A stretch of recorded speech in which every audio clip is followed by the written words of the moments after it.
I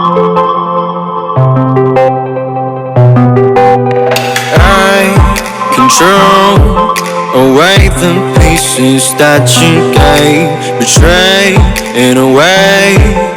Often I'm stuck on my back. How could you do this? We've been through this for a while. When secure, now she's gone. Assalamualaikum warahmatullahi wabarakatuh. Saya Nitya Indah Pertiwi dengan NIM 210501039 dari Fakultas Teknik Prodi Teknik Sipil. Di sini saya akan mereview sebuah jurnal yang berjudul Analisis Kinerja Simpang Bersinyal dari Simpang Papar untuk Perencanaan Jalan Tol Kertasono Kediri.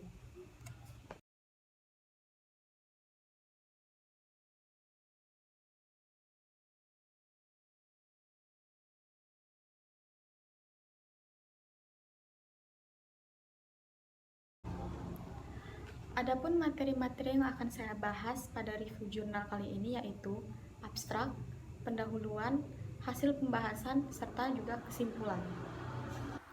Abstrak. Adapun abstrak yang akan saya ambil pada jurnal ini yaitu Simpang Papar merupakan jalur yang sangat padat karena lokasinya yang berada pada area perencanaan tol Kertasono Kediri. Untuk distribusi perekonomian wilayah Provinsi Jawa Timur pada bagian barat dan juga bagian selatannya. Perlunya adanya manajemen rekayasa lalu lintas supaya simpang tersebut tidak semakin jenuh ataupun semakin padat. Tolak ukur dari peramalan lalu lintas di simpang ini dimulai dari 2 tahun yang lalu, dari mulai tahun 2019 hingga tahun 2021.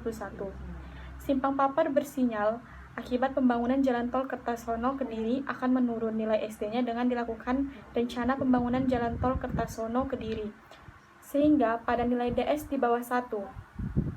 Tahun 2021, DS terendah adalah 0,17, sedangkan DS tertinggi adalah 0,46. Berdasarkan hasil perhitungan peramalan, Simpang Papar setelah dilakukan pembangunan jalan tol Kertasono Kediri mengalami peningkatan volume lalu lintas yang sangat pertumbuhan angkanya itu sangat tinggi. Tahun 2045, DS terendah adalah 0,94, sedangkan DS tertinggi adalah 2,51. Solusi untuk menangani kepadatan lalu lintas tersebut adalah adanya perencanaan rekayasa lalu lintas, terutama pada pengaturan sinyal dan juga pembatasan kendaraan. Pendahuluan. Simpang Papar adalah salah satu simpang yang terletak di Kabupaten Kediri. Kondisi simpang yang sangat padat sehingga dapat menimbulkan kemacetan pada jalan rayanya. Kemacetan tersebut terjadi biasanya pada waktu puncaknya yaitu pagi dan juga sore. Permasalahan lainnya adalah adanya perlintasan kereta api, tempat menaikkan dan menurunkan penumpang angkutan umum, serta kawasan perdagangan pusat oleh-oleh yang menimbulkan permasalahan kinerja lalu lintas pada simpang tersebut. Kemacetan yang diakibatkan oleh arus volume lalu lintas yang cukup padat, serta antrian di persimpangan yang cukup panjang, sehingga perlu adanya evaluasi kinerja pada Simpang Papar yang lebih optimal dan alternatif secara solusi manajemen. Rekayasa lalu lintas. Rencana dari pihak pemerintah adalah berupaya membangun jalan tol Kertasono Kediri. Akan tetapi, sebelumnya diperlukan perhitungan kinerja simpang tak bersinyal.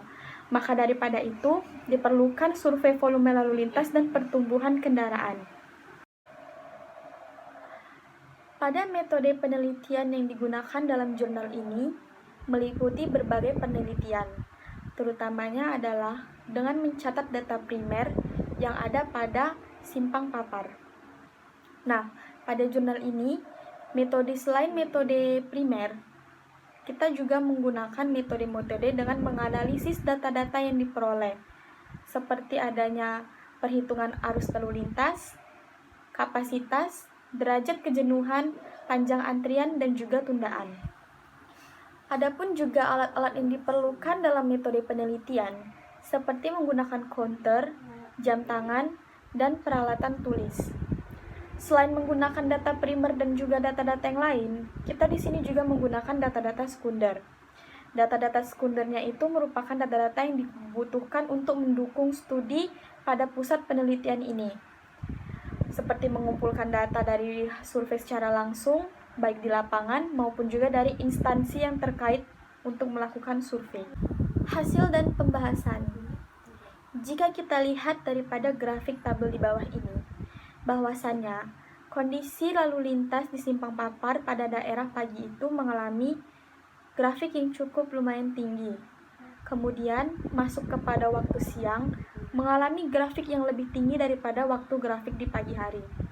Dan juga sore akan mengalami grafik yang lebih tinggi daripada grafik di siang hari. Begitu juga dengan malam mengalami grafik yang lebih tinggi daripada grafik yang ada di sore hari. Dengan begitu, pada lokasi Simpang Papar sendiri mengalami kepadatan lalu lintas atau kemacetan lalu lintas itu pada malam hari.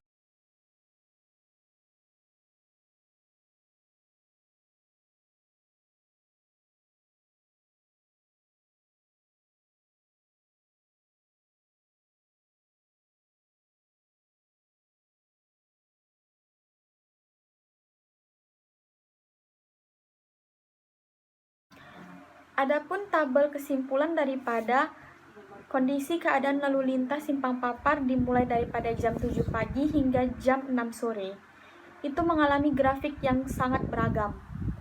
Ketika pagi mengalami grafik yang sangat rendah, dan ketika malam mengalami grafik yang tinggi. Maka daripada itu, di tabel kesimpulan ini dapat kita ketahui bahwasannya Simpang Papar mengalami kepadatan lalu lintas di daerah malam hari. Sehingga dapat dibuat analisis data bahwasannya ketika malam hari jalur di Simpang Papar mengalami kepadatan yang sangat padat. Kesimpulan, berdasarkan dari penjelasan yang sudah diuraikan, bahwasannya ada beberapa kesimpulan yang dapat kita ambil untuk kinerja simpang bersinyal pada Simpang Papar akibat adanya pembangunan jalan tol Kertasono Kediri. Di antaranya yaitu, Simpang Papar akan menurunkan nilai DS-nya dengan dilakukan rencana pembangunan jalan tol Kertasono Kediri. Sehingga pada nilai DS di bawah 1 di tahun 2021 dengan DS terendah adalah 0,17 sedangkan dengan DS tertinggi adalah 0,46. Berdasarkan hasil perhitungan peramalan, Simpang Papar setelah dilakukan pembangunan jalan tol Kertasono Kediri mengalami peningkatan volume lalu lintas seiring pertumbuhan angka kendaraan. Tahun 2045, DS terendah sendiri adalah 0,94, sedangkan DS tertinggi itu yaitu 2,51. Solusi untuk menangani kepadatan lalu lintas pada Simpang Papar di tahun 2045 adalah dengan adanya rekayasa lalu lintas, terutama pengaturan sinyal dan juga pembatasan kendaraan. Sekian review jurnal dari saya. Apabila ada kesalahan, saya mohon maaf. Saya akhiri. Assalamualaikum warahmatullahi wabarakatuh. Sekian dan terima kasih.